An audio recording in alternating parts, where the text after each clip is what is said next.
Hi friends, welcome channel fact Ganesha. तो दोस्तों, वास्तु के अनुसार घर में आज ही लाकर रखे ये 5 मूर्तियां, पलट जाएगी आपकी किस्मत। जी हाँ दोस्तों, और धन से भरी रहेगी आपकी तिजोरी।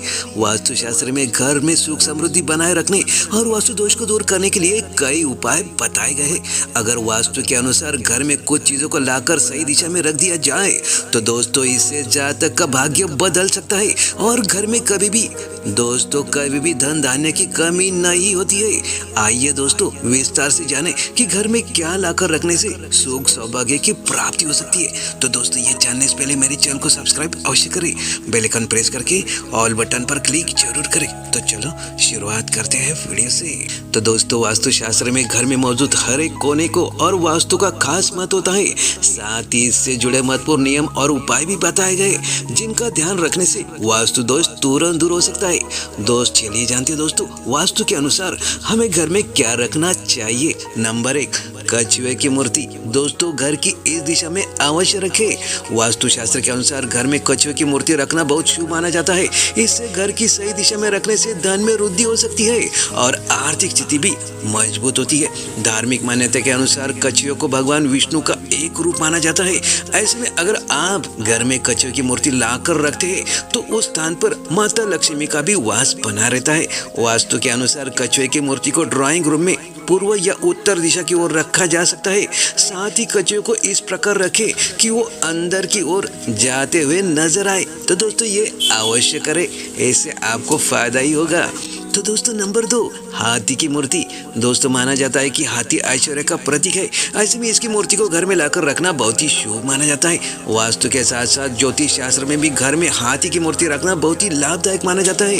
इससे घर में सुख समृद्धि बनी रहती है और ग्रह क्लेश से भी तुरंत मुक्ति मिल सकती है। इसके लिए आप घर में अपने सामर्थ्य अनुसार चांदी या पीतल से बनी हाथी की मूर्ति लाकर रख सकते हैं। चांदी की मूर्ति को शयन कक्ष में रखने से जातक को राहु से संबंधित दोषों से तुरंत राहत मिल सकती है। चांदी या पीतल का ठोस हाथी घर में रखना उत्तम माना जाता है। इससे जातक को घर में चल रही समस्या से तुरंत मुक्ति मिलती है। तो दोस्तों, नंबर 3, ऊंट की मूर्ति। वास्तु शास्त्र में घर में ऊंट की मूर्ति लाकर रखना बहुत ही शुभ माना जाता है।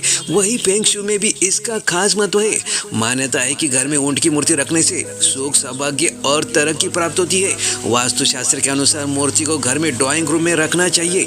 इसके लिए उत्तर पश्चिम दिशा को सबसे उत्तम माना जाता है। ऐसा करने से परिवार के सदस्यों को करियर में तरक्की प्राप्त हो सकती है और नौकरी या व्यवसाय में आने वाली समस्या से मुक्ति मिल सकती है। साथ ही बिगड़े हुए काम तुरंत बनने शुरू हो सकते। तो दोस्तों, ये अवश्य करें। दोस्तों, नंबर 4, हंस का जोड़ा।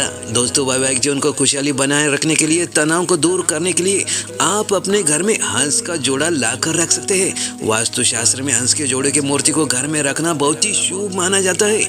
ऐसा करने से दाम्पत्य जीवन में आ रही समस्या तुरंत छुटकारा मिलता है और पति पत्नी के बीच का प्रेम बढ़ता है। इसके लिए हंस के जोड़े को बेडरूम में रखा जा सकता है। इसके अलावा इसे गेस्ट हाउस में हंस का जोड़ा रखना भी अच्छा माना जाता है। इससे घर की आर्थिक स्थिति मजबूत होती है। तो दोस्तों, ये अवश्य करें।